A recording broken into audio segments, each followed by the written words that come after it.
we have the opportunity to rebuild the entire internet on top of Nostr. The goal is to have the entire podcasting industry adopt Nostr. Eventually, I'm confident that everything will move over to Nostr. There's far more use cases than we could conceive of. You invent something, my shit gets better. I invent something, your shit gets better. That is insane. The addressable market is basically the whole world. This is the thing that we're going to use to take down big tech and these centralized institutions. This is it. Nostr is rising. For those who haven't listened to Bitcoin.review before, I'm NVK. I run CoinKite, where we've been making Bitcoin security products and fund devices since the very early days of Bitcoin. Nostr is a new protocol, and like any new technology, it's very hard for people to understand the why, the what, and the how. We are going to be talking to the people who actually build the things and try to explain to people what and why we're doing this. The show is not sponsored. We are supported by your Zaps and my company CoinKite. You can follow all the Nostr Rising episodes on nostrrising.com. Thank you so much for the support. Hello, and welcome back to the Bitcoin.review Nostr Rising series. This is going to be a fun one. It's Zap the Planet and Nostr money. Is Nostr the money in the Nostr? You know, is the Nostr the IDs to send the money? Well, we're gonna chat about it. Today with me, I have Mr. Calle, Mr. Nuts. Yo, what's up? Thanks for having me. Pablo, nice to see you again, sir. Nice to be back. Thanks for having me. And Miljan. Hey guys, good to see you all. So guys, it's happening. We have a way to like with money. You know, it's happening, right? It's happening. It's happening. I don't know, man. Things are progressing, and the Zaps seem to be finding some footing. And I was a Zaps bear. I didn't want to mix those things, but you know, I'm taking my words back. It's kind of fun. So, Calle, what's happening with the Zaps and the nuts? Well, I mean, I remember like before I start talking about the nuts, I want to go back memory lane for a bit because I remember the day when Zaps were introduced on Nostr, and I was working on Telegram bot that many people used back then. And I remember the good old days where this little Telegram bot was, I don't know, like half of the volume or a third of the volume happening on Nostr because there were only like 3 services that could do Zaps in the beginning. So I've been there using Zaps from the very first days. And I also remember like all the issues that I had implementing it. I mean, we'll probably touch on that, Zaps, how they work. Do you want to explain Zaps to people? Maybe some folks here won't know what Zaps are. Yeah, so I'll try. Let's see if I remember everything correctly. But essentially, when you say you zap someone on Nostr, that means you're kind of pressing a button which sends a little bit of Bitcoin to that person. And the way that we're doing that is that everyone can put a LNURL Lightning address in their profile. And when I want to zap you, what my Nostr client does is it gets this Lightning address from you. And from that Lightning address, it can generate an invoice using the server that you ping. And after paying that invoice, you also submit an event. Now, hopefully I'm getting it right, so please correct me if I do something wrong here. But at least that part might have been wrong, but at least there's the end of the entire Zap thing is that the server that got zapped, so the receiver's Lightning node or Zap host basically, needs to post a receipt onto Nostr, basically indicating that the Zap was received. And it's a lot of back and forth. There's a lot of handshaking, getting the invoice, paying the invoice, making sure that you paid it, and then giving back the receipt and so on. So many things can go wrong in between. Often they don't, but it's a lot of back and forth. And another thing that tricky listeners might have noticed already is that you can fake it till you make it, basically, with Zaps. So since there is no cryptographic link between the payment and the Nostr keys or whatever you're using to authenticate, it basically means that, you know, you kind of trust the bro that they received money and they could just make up amounts that weren't zapped and just lie about everything. But to be honest, I was a bit, pessimistic about this fact of Zaps that everything is it's not really verifiable, but I must admit, de facto, it really isn't an issue.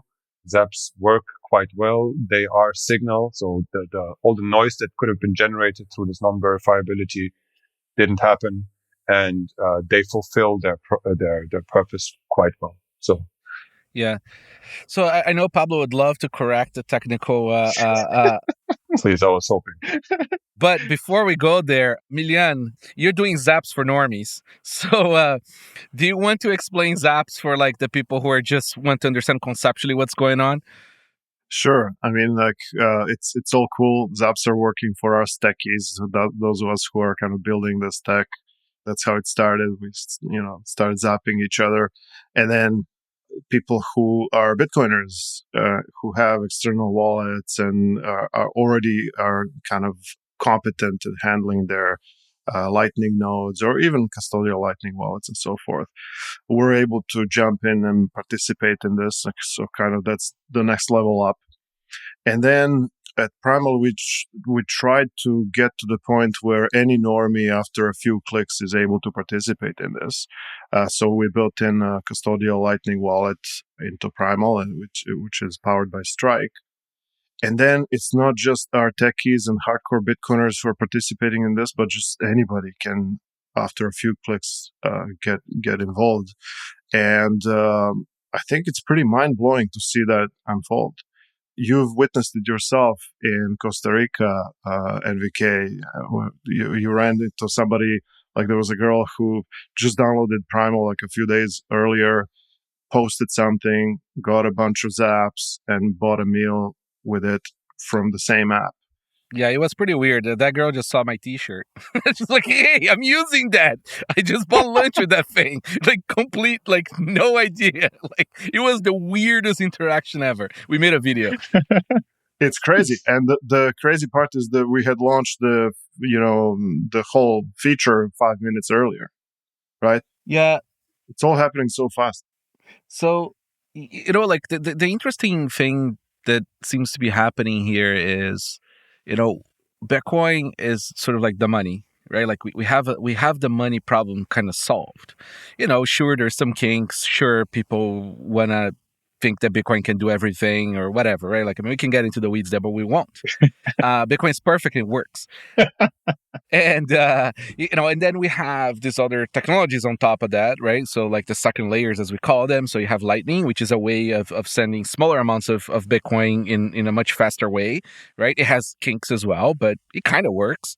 And then we have the ecash stuff, especially Cashu, right? Layer 3. Which is, it's kind of like L2 plus. 2.5? Yes. No, plus, like the rainbow flag. Gotcha. It's just like it's unidentifiable extra layer. And it is remarkable, right? Because like Cashus make a completely opposite set of trade-offs. And then like essentially you can send a better instrument with full privacy, right? Like, and the mix of the three changed everything, right? But then we still had a problem, which is like, how do I find people to send the shit to? It's like, who? Like I don't have like a, remember when they tried to do SSL certs for Bitcoin through Electrum and things like that? Like how to find people and how to make sure that they're the people you're sending the money to, right? And Nostr really fixes that with some privacy trade-off problems, which still to be solved, and I'm sure will be solved. But like, just like as like some of the VC people like to put it, like Nostr's like Venmo for paying people with. That's so stupid, but yeah, I know. But it's like, but like you have to use their, using their framework, right? Like, yeah. It's this fascinating thing. It's like you have a way now to find the people you want to pay to and make sure that they are the ones getting the money, right? And you can do this all decentrally. By the way, I just remembered something really fun. Maybe you guys also know this. It was Albi back then. Do you guys remember when people were putting the emoji, the lightning emoji in their Twitter profile bio? Yeah. Yes. And there was an extension that would detect the emoji and parse the lightning address from the Twitter bio, so you could just zap people on Twitter. It was I mean, what a dirty and like what a dirty hack. We're trying to achieve the similar things. Here's an extension you can see all my browser use. Yeah, exactly. Most extensions can do that apart from the privacy implication, but it points towards like the issue that we were facing already in the very early beginnings of adding social layers on top of Lightning or making people connect to each other. And Preston told me this story just recently about his dinner that he went to. And there was a guy who paid for the entire dinner and then said, you guys can just give me cash if you like to pay back. And he didn't have cash. So what he did, he went on to Nostr, found the guy, found his Lightning address, and just zapped him immediately on the dinner table without having to ask him for an address or an invoice and so on. So it really achieved this. And there is, like, as the VC people would say, there's product market fit that is materializing in front of our eyes and no one is really pushing it even. Like we actually need this stuff. There is this concept, right? Like when technology is like 10 to 100x better, right? People just naturally adopt it. Like you don't have to sell it. It's just like, it's kind of like when the iPhone came out. Like, if you guys ever had the original iPhone, like, it was, like, awful. It was really bad. The battery lasted, like a few hours. There was no app store. But, man, it was like, holy shit. Like, I can touch the screen. People forget that they invented touch. Yeah. And the whole browser is there, like, with enough room for me to see the stuff, right? So even though it's not like, it still like has like years to still be improved and there's a lot to be done, like, but it's already that sort of 10x, right? So, and we're seeing like there is this natural wave now of users coming into Nostr without an advertising budget, right? Like it's very Bitcoin-like behavior. This whole progression kind of is very much like, assembling your own computer, like it's step one, going back much earlier than iPhone 1, right? And all the way going to, any normie can use it. It's just a Nostr, it's happening like in 18 months. We've kind of gone through this whole kind of span in 18 months, not to suggest that we're by any means done, but we're moving really fast. I mean, and like the barrier of entry for Nostr is a lot lower than it was for Bitcoin, right? Like in the first 2-3 years of Bitcoin, there was no wallet except for blockchain.info that you download and like it just works. And like, where do you get the money, right? You had to meet the dude at Starbucks, right? And you were both looking at the IRC price list. And you're like, okay, now exchange the cash, right? Like with Nostr, like you don't have to get anything, right? Like, you get one of these clients, right? And you start like following out of band. Maybe you find some friends, and you start following and creating your graph, right? So like people are still struggling with that. We addressed some of that on the last recording, but what's cool is for the payment part, which is the topic here, we have kind of like enough to really make a massive sort of revolution of payments. So we have an identity layer that is attributed, like connecting your puppy with your identity. I can always find you without having to ask you. And we have a data availability or medium between us. So we can use the thing itself that gives me your identity to also send messages to each other that are authenticated and unforgeable. So those things together enable all sorts of super interesting things, because the identity or the public key layer was available before, but it wasn't really used much. I mean, PGP, for example, is an example that was there for a long time, but only a small number of people were interested in that. Yeah, the feds made it not happen, but that's a different story. Yes. So with Nostr, we get both of the two worlds. Basically, I can find you and I can send you a message immediately on the same platform or protocol. Yeah. So Pablo, like maybe you can start addressing like, and then there's this other revolution. It's like the wallet doesn't have to be in the thing. It doesn't have to be part of the client.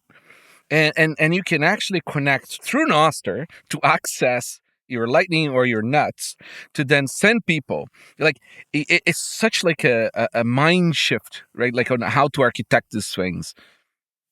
Yeah. So shortly after we started using Zaps, there was this idea of using Nostr to talk to your wallet. So you could have a single wallet and just use that same wallet from a bunch of different clients without having to integrate specifically with that wallet, which was a huge unlock. Most people basically use it to talk to wallets of Satoshi or Strike or some of these wallets. And it's called Nostr Wallet Connect. It's just like an RPC based communication protocol that runs on top of Nostr. I think there's a lot of really cool things when you build a protocol on top of Nostr, which means that you are not connecting to a single API. You are just publishing a message and then something happens. So I think Nostr Wallet Connect was a huge unlock, but you are still talking to a single wallet. Your money is still in this single place. If this one single place is offline. How does it work? How does Nostr Wallet Connect works? So your client publishes an event, an ephemeral event. So an event that will only last on the relays between 5 seconds and 5 minutes. And the wallet is listening for these messages. It's quite convoluted how it actually works, because there is a pairing secret that needs to be exchanged between the client and the wallet. But I'm going to conceptually. Yeah, conceptually, is the client is just publishing a message with a special private key, and then the wallet sees that message, and based on the permissions that have been assigned to that private key, it decides to either pay an invoice or get a balance for the whole wallet and or list the transaction, stuff like that. So basically, it's RPC. You publish a request, the wallet does something, and it tells you, okay, I did it, I paid, or here's the balance that you want, something like that. So yeah, I think it was a huge unlock, and it's seen product market fit very, very rapidly because it's something super interesting. Like the fact that you can create a client and you don't have to build in a wallet inside the client. It's huge. It's because it lowers the barrier to be able to interact with Zaps a whole lot. And then a few months ago, I came up with the idea of doing similar thing, conceptually a similar thing, but with Cashu. But there is no RPC. There is no one single wallet, because the thing is that Cashu is those are their tokens. If you have access to the token, you have access to the money. So it feels, as a user, it might feel similar, but conceptually it's very different, because instead of asking someone, please go and do this, you have the money right there. And you can go in and you can spend it, you can melt it, or you can receive money. So I'm like super bullish on the development of yeah. On the beginning of Lightning, right? Like we try to start sticking things in Lightning, right? Like Lightning messages, like Lightning node control, and all those things. And he was kind of like not wanting it to happen, right? Like Lightning messages break, Lightning, like all these things are like, we're not quite there. The concept was interesting, right? Like it's very cool. It's like, you get that in routing, all that stuff, but it was not quite there. It was trying to shove like a square peg into a circle hole, right? Or whatever is the saying. And but with Nostr now, Nostr is this very interesting broadcast sort of public protocol for just communication, right? Like it's a lot easier. The messages want to be in it as opposed to this payment network. So it really feels like the Nostr Wallet Connect, the Zaps, the boosts for podcast 2.0, and like all these things that they require a pipe, right? They really want to be in Nostr. There are privacy consequences, right? Like, and I think maybe if anybody wants to talk a little bit about the privacy trade-off, so people understand a little bit, what are we letting go so that we can have this? So the privacy trade-offs are, I think they're overblown, because a Zap is, by definition, is a public thing that you're doing. So if you don't want to make it public, you do a Lightning payment, right? So, it's like a private Zap, like a very private Zap. There is no, it's a communication with the Lightning node. So I don't see the public aspect of a Zap as such a problematic issue. Having the money as having the receipt of the Zap can be kind of interesting from the perspective of commerce, where there could be a case where you want to have a receipt without broadcasting to the network that you've engaged in that commerce. So we have stuff to make the SAP only known to the parties that were involved in the SAP, so the sender and the recipient.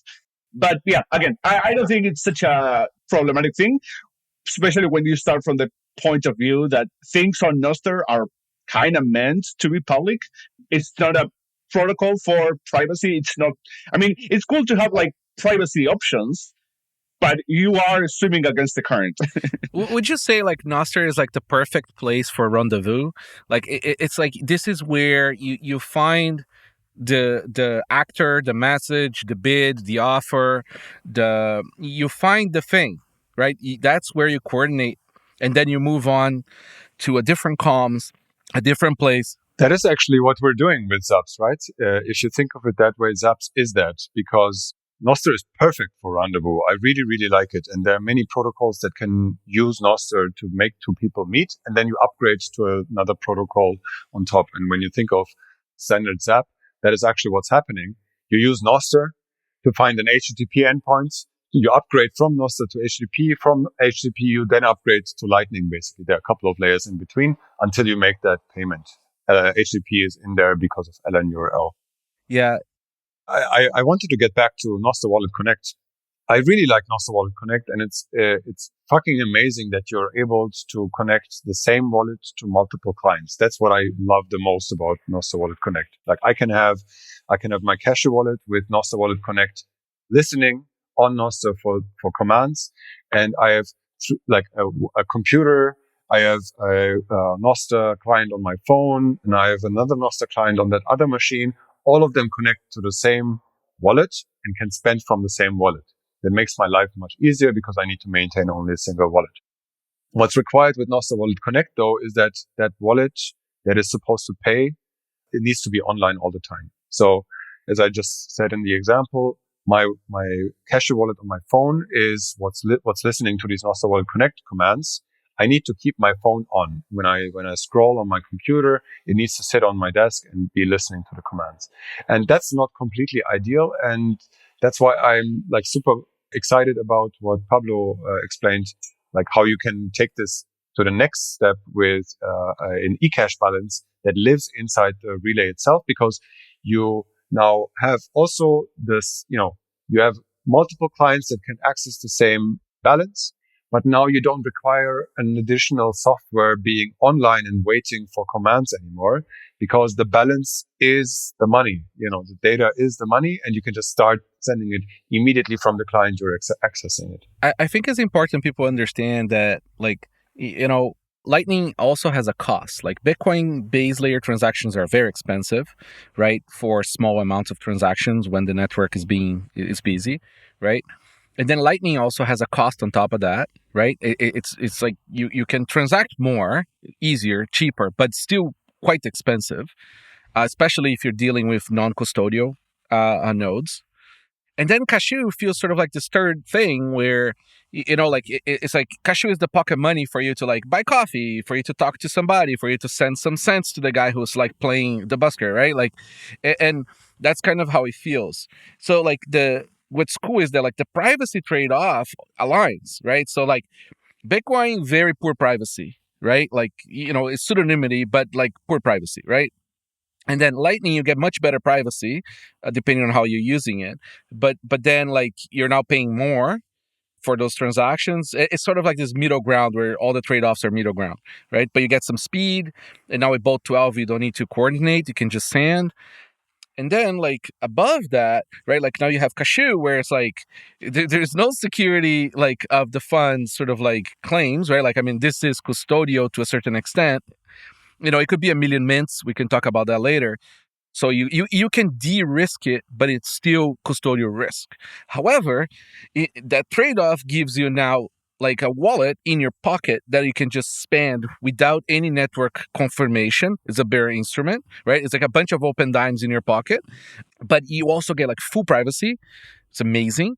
right? Which is what you kind of want. Like when you're sending somebody some change, right? Like on like a zap or a busker for his performance, which kind of a lot of time is a zap, right? Like, or maybe you buy a coffee, like, you don't want to inform them of your other HODL or anything else, right? So it is a very interesting pyramid. Like the privacy goes up, and but in the cost like changes too. Like it's a very interesting sort of 3-layer approach, and I'm sure more layers will show up.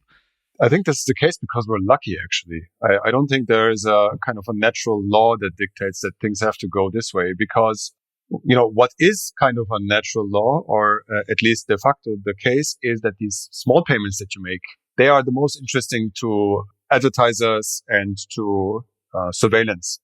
So it is much more interesting where you drink your coffee and what articles you read and which websites you visit, where you spend, let's say, just 50 cents or a couple bucks for these interactions per interaction.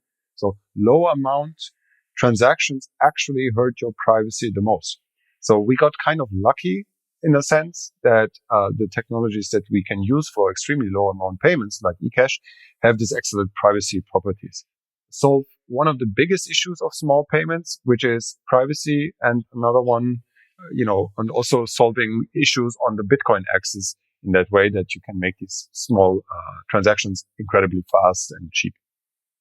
I was gonna touch briefly on the custodial part, because when I started working on the NatSack implementation in NIP60, a lot of people came out with, "Oh my God, this is custodial," and blah blah. So there is that trade-off. But when you go to the facts, the usage of Lightning within Nostr for Zaps is almost exclusively custodial. Because that's the only way Lightning works. I mean, let's be honest. And especially with Zaps, because with Zaps, it's not only that you need a Lightning node, you also need a Zapper. So you need to configure the Lightning node to publish the 9735, the Zap receipt events. So it's even more complex, and even most technical people are not writing their own Zappers, or they are just using a custodial wallet. So when you go to the facts, usage of Lightning within Nostr is almost exclusively custodial. And with that mindset, Cashu-based wallets, it's a better trade-off, because instead of being wallets of Satoshi with who knows how many Bitcoins they custody for a bunch of people, or instead of just a single custodian, you can have 10, 20, 50 different mints with just very small amounts on each individual mint. So if one of the mint rugs, you don't really lose much, right? If one of Satoshi is down, you can't sub at all. You can't receive, you can't send. With this, if one of the mints is down, you can, for whatever, for an hour, for a day, you can still use the other mints that you already have. So within the trade-off of custodial, I think the Cashu-based custody is much, much, much better. Not only that, but it reduces some friction too. Like we discussed Nostr Wallet Connect, and yes, you can reuse the same wallet with a bunch of different apps, and that's all very cool. But there is friction in setting that connection up for each of the apps, and it's all easy for us and maybe some Bitcoiners, but I think the friction is kind of significant for the normies. Whereas with NatSack, there isn't any of that friction. So you're kind of solving both of the problems. You're solving the wallet having to be online all the time, and you're reducing the friction because you have the wallet right away. Maybe, Pablo, you should explain how NatSack works. I don't think we covered that. Yeah, so basically, NatSack, so it's two separate NIPs. It's NIP60 and NIP61. NIP60 is having the money in the relays, so you can send payments. And the cool thing is that you can send Cashu payments, but because Cashu uses Lightning, you can also just zap someone via a regular Lightning zap from your Cashu balance. Because basically you instruct the mint, go and pay this invoice. So that's one side, is the balance is literally just the Cashu tokens stored on relays, encrypted with your own private key. So that's insane. That in retrospect seems so obvious. That's the thing. For me, this was like, this is so obvious. We are used to You go into a new client and all your notes are there, your profile is there, your contacts are there, but your money's not. Which is the complete anti-pattern of Bitcoin.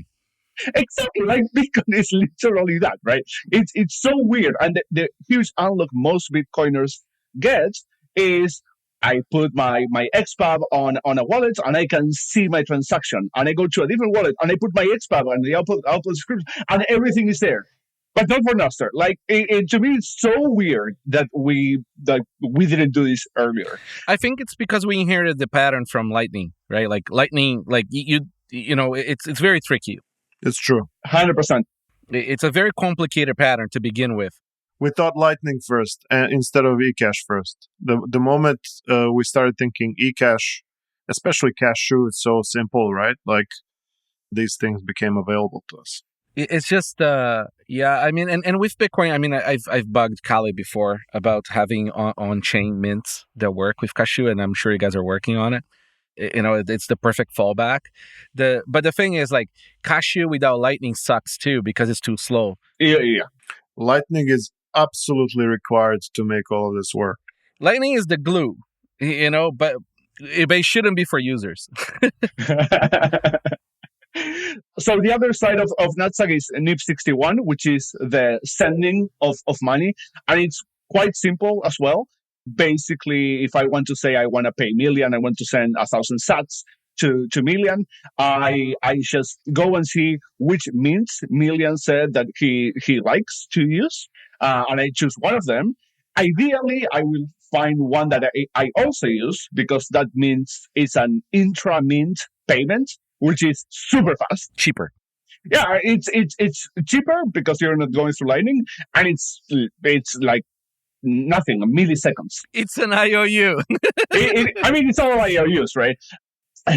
And I just lock to the Cashu. I lock it to Miljan's pub key, to a pub key that Miljan says lock it to this pub key. So it's pay to key. Yeah, it's pay to key, and then I publish the Cashu itself publicly. So anyone if I want it, anyone can verify that the payment is true. They can see that Miljan trusts this mint, that the mint signed this lock of the payment. And yeah, you can get more creative after that. You could have like a redeem script or like a refund script or something like that, but we don't have to open that door. But it's so much faster because me publishing the first event, me publishing the Cashu token, that is the SAP. There is no, okay, I'm paying this invoice and then I'm waiting for the Zapper to publish the event. Like there is what Calle said before with this back and forth, these handshakes. They're not there. It's literally, I publish the event and that's it. I'm done. Yeah, I think the revolution is sort of like building up, right? We started with this just like the Basker model on Zaps, on posts. But as we move into what DVMs can do, digital vending machines, gift wraps, and maybe MLS with like private groups and private DMs, things really aligning to like it's just massive snowball that like you can't compete with Nostr, right? Yeah, 100%. So like, why don't we touch a little bit conceptually on DVMs? Okay. Conceptually, okay. So data vending machines is an artifact of basically Nostr works with kinds. Whenever you publish something, you say this is kind 1, meaning a short node. This is kind 2000, something else. This is kind 3, my contact list. So everything in Nostr is different kinds. The kinds express the meaning of what the event means, right? So a kind 5 can be, kind 7 can be a reaction. I like this post. Kind 9 can be, I want to delete this post. So data DVMs are this idea of I'm going to publish a kind, and kind of like Bitcoin, it has inputs and outputs. The input can be whatever, can be like a URL, for example, can be a link to an MP3 file. And the kind expresses, I want some DVM to grab this MP3 file and create a transcription of the audio of this file. So the input is an MP3. Some DVM grabs the MP3 and it publishes the transcription as a response to the event that I published. Now, when I publish the event, I can say, I want this specific DVM to do it, or all the DVMs that can do that type of job can come back and say, hey, I can do it for like 5 cents. I can do it for free. Or if you have a subscription, I'll do it for free. And you can they can give you a Lightning invoice and you can pay it. Or you can even pay with Cashu. When you publish the request, you can lock it to the pub key of one of the DVMs that you want to use. And the DVM says, I have the input, I have the payment, now I process it and give you the output. Yeah, the cool thing here is that like without payments, right? Like you can't really have anything too interesting because there is proof of work, right? Like somebody paid for a cycle in some server to do something. So, the incentive kind of breaks down. It's like the way I see DVMs is essentially the remake of 402, right? Error 402 is payment required, right? DVM is essentially that, right? Like it's like you do a thing, there is a toll, and you can choose how that works. Like you can pay after, you can pay before, you can pay partially. Exactly. This is all very flexible because we're going really down to the pipes, right? Like Nostr is all the way to the pipes. 100%. And this leans in very much in what you were saying before about the rendezvous. This is, I don't know who can do this type of job. I will just publish it, and profit-motivated DVMs will come in and say, hey, I can serve you. I can do this for you. And I require 100 sats, or I require, like, there are some DVMs that request like a really large payment because they are really good. So there is a DVM that does voiceovers. No, not the voiceovers. They read a text into audio. So text to audio with Guy Swan's voice. And it's really fucking good. It's really good. That is so funny. It's insane. So you can go to a client that supports DVM. So Nostr, for example, you can go to Nostr, click the expand, like the options, and say text to speech, and it will grab the short note and it will read it in Guy Swan's voice. Now, that DVM is quite expensive. It's like maybe, 2,000 sats per audio. And there are some DVMs that do it for 100 sats. But you can choose. It's a fucking market. And that's the beauty. It creates a very natural marketplace where anyone can come in and create these algorithms that do any kind of job. Like, in Prague, I was having dinner with the author, the developer behind Nostr, and during that dinner, someone published a new DVM. So his product became better while he was at dinner, without touching a single line of code. No one asked him for permission. There was no integration. It just happened. When we finished dinner, his product was better. And to me, that is so fucking mind-blowing. Like this goes back to this new dynamic. It just wasn't possible. Mm-hmm. This is why Nostr wins. It's the openness of it all that makes us win in the end. We just play this out. It's just, the beginning of the internet, it was a lot more like this, right? Like you put a website, people can just rip the data off of it or do whatever. And there was a lot less permission, right? Who you connect to, where do you get information from? There were BBSs and all this stuff, and Usenet, and then and then we had the API revolution. Like every service out there, like made their API available, right? Like, and then they put like a authentication because things kind of got a little bit out of control. But like, the reason why like Facebook happened and Yahoo happened and Google Mail happened is because like they were able to suck contacts from other big entities because the user owned their contacts in those platforms, their social graphs, and they allowed those platforms to allow them to let other companies go and tap into that, right? So we had this massive Web 2.0 explosion because of the APIs. But then, like, all these companies are sort of competing with each other, their own protocols, and they're sort of like, no, stop this, because you're taking all my users. It's like Friendster died. Like it was like this extremely intense Darwinian thing. It's like the next one and the next one and the next one. So like Friendster, Orkut, and this is happening because you could take the contacts and give nothing back. But then like people kind of forgot that like you're supposed to own your data as the user. Like you're supposed to, this is mine, it's not yours, right? Like, And Nostr is sort of like bringing this back. It's like, you know, none of your clients, relays, services, DVMs own the data, right? The data is just there, you know, and the users may choose to make it private, but that just means it's private data, right? Like the part that we're monetizing here is the proof of work, right? And the proof of quality. It's like, you know, my client is amazing because I have the most beautiful user experience, but the network graph is the same, right? Like, and the payments just work. Why? Because there is no, you can't corner the market on this, right? Like you can't just corner it. It's better. Yeah, and if you zoom in on the API component, so what Facebook and Twitter and all these other did, instead of just here's the data, do whatever you want, it was much more an RPC. If you want to interface and build something using Facebook, you'll use the Facebook API. You don't get access to the data and you can do whatever with it. You need to build with Facebook, which ossifies all the products that are subservient to Facebook. Facebook can do whatever the hell it wants with those products. And even if they're benevolent, though, like the problem is like you still bound by like as like the amount of PHP they can write. You know what I mean?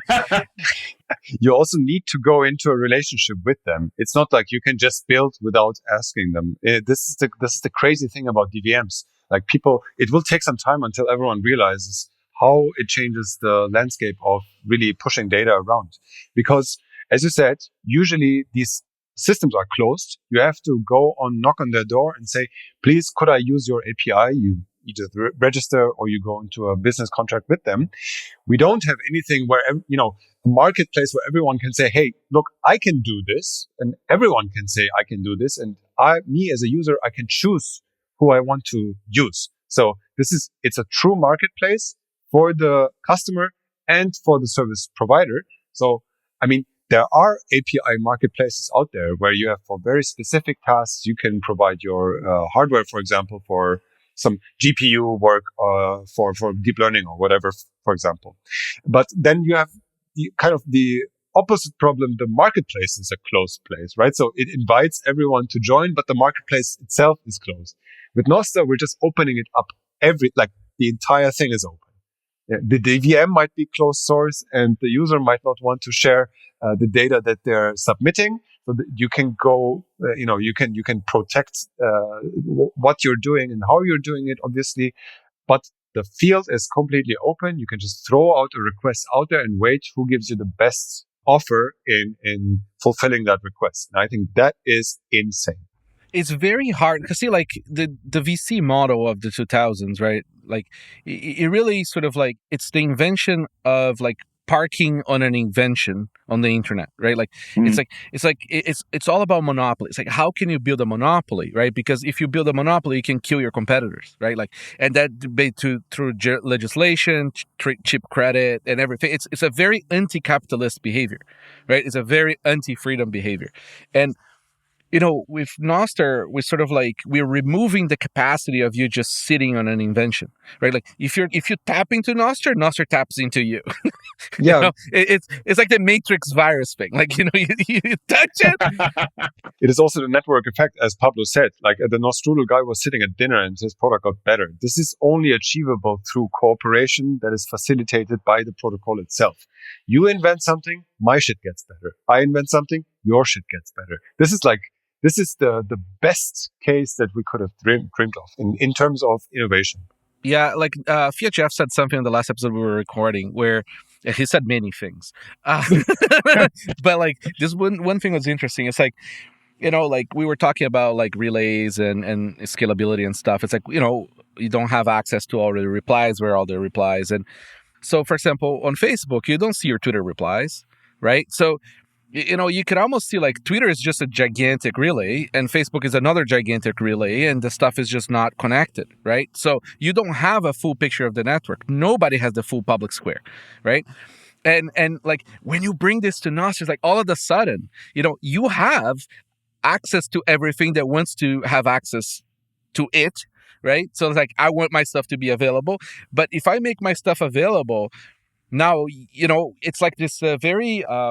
symbiotic relationship, right? Like you it's much harder to be a leech.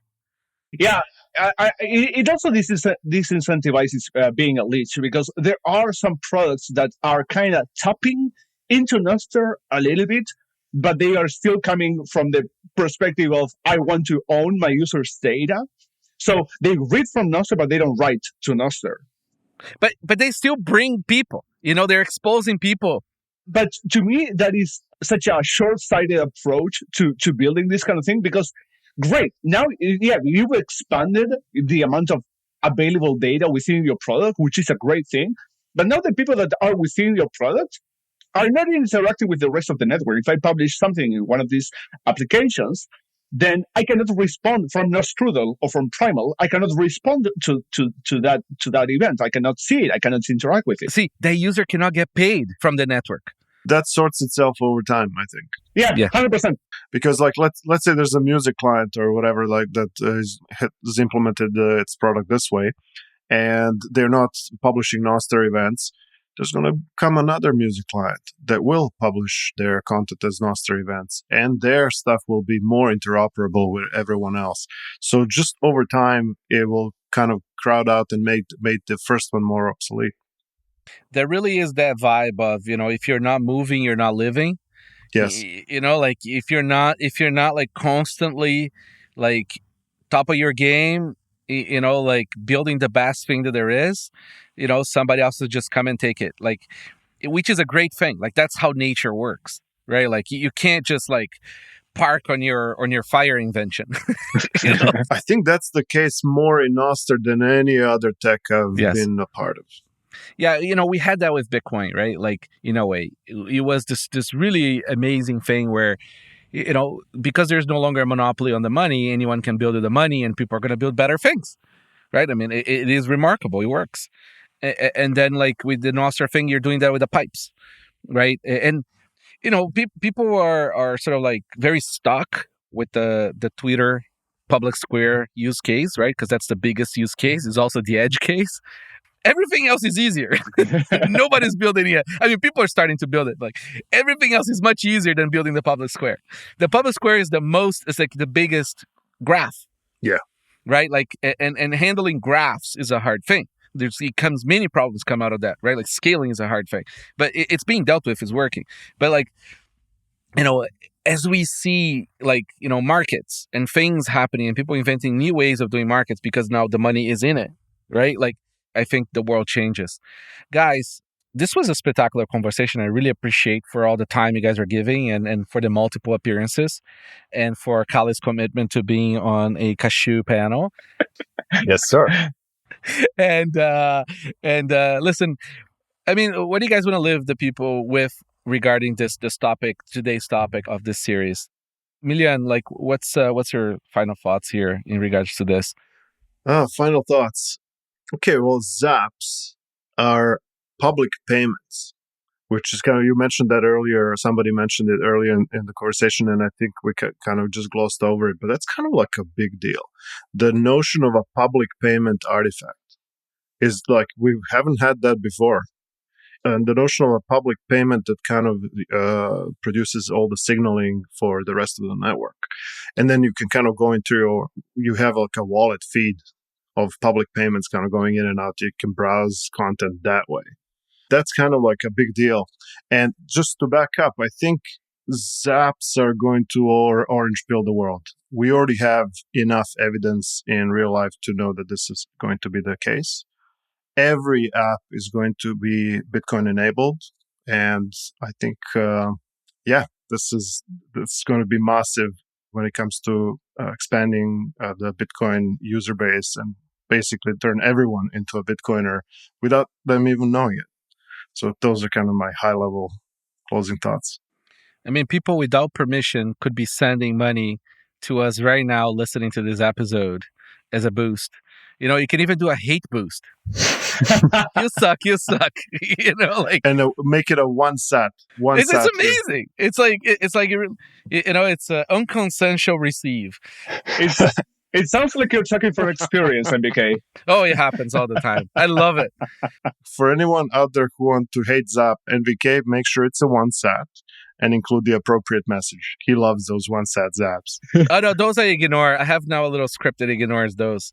If you're gonna hate me on a zap, like you're gonna have to pay. There's very few things as satisfying as getting paid by a hater.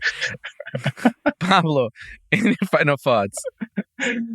Yeah, so I think we like people in general, we tend to have this perception that we've arrived to the end of history. We've arrived to the end of innovation, and Zaps or not Zaps or whatever is the end of it. I see these things as building blocks that unlock more use cases and more building blocks. And I think we maybe have done like 0.1% of the innovation that Zaps, and I'm very bullish on NetZaps, on Cashu-based Zaps, because they're verifiable and faster. But I think we've unlocked maybe 0.1% of the innovation that these building blocks unlock. There is still an incredibly big, probably infinite design space that can leverage these building blocks. So I encourage anyone with creativity, which is everybody, to dig in and see what can you build, because almost everything still needs to be created. I mean, you can even do it in JavaScript.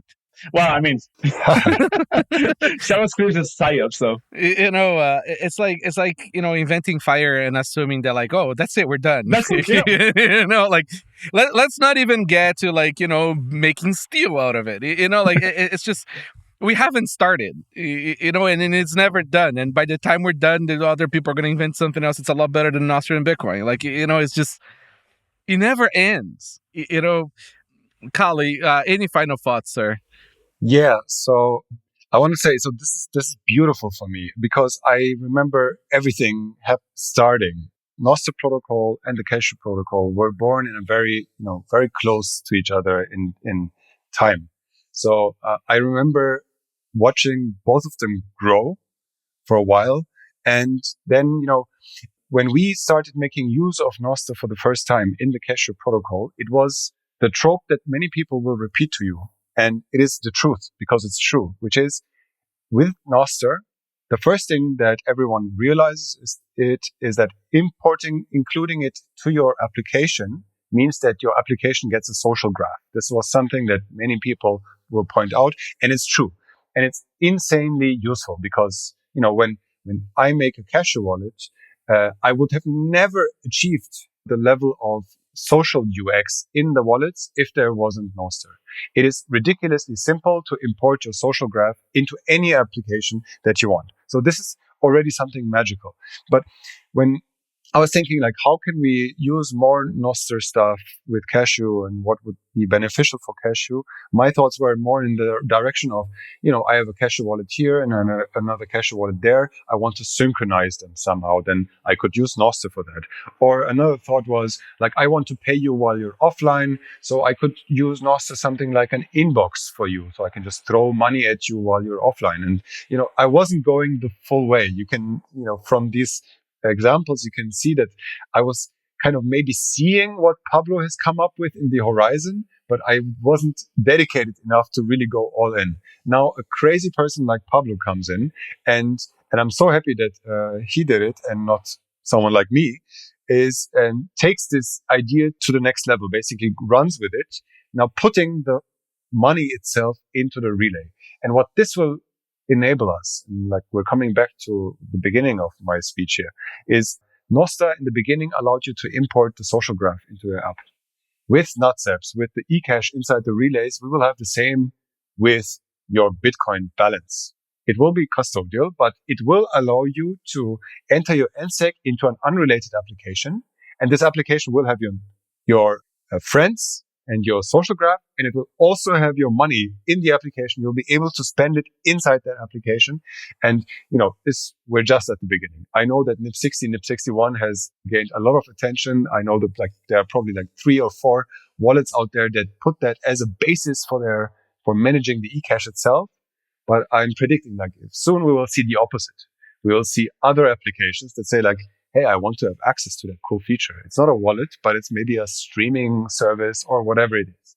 And we will see the exact same as we're seeing with Nostr on a social level. We'll also see it on a money level. Very much looking forward to that. This breaks another point of control. right? Like the state can make sure that clients don't have wallets by making their life very difficult to have wallets. And this breaks away that point of control, right? Now, I mean, good luck, trying to regulate which wallet connects to what. It's JavaScript. It's JavaScript, right? Like, and nobody can control JavaScript, even JavaScript itself, right? Like, exactly. I mean, so man, this is so bullish. This is so bullish. I'm sure it's a trope out there whenever a new technology comes around that everything feels like a revolution. You know what? Because it fucking is. Like when new technologies come around and the people working on them, the people building on them, it is a revolution. Sometimes it's a mini revolution, sometimes a big one. And I think we have a big one in our hands, guys. 100%. Listen, thank you so much for all you build and all you give. And, this is, couldn't be wanting to talk about any other things but this. Thank you so much. Thanks for having us, MBK. You got it. Thank you, MBK. It was great. Thanks for listening. For more resources, check the show notes. We put a lot of effort into them. And remember, we don't have a crystal ball, so let us know about your project. Visit bitcoin.review to find out how to get in touch.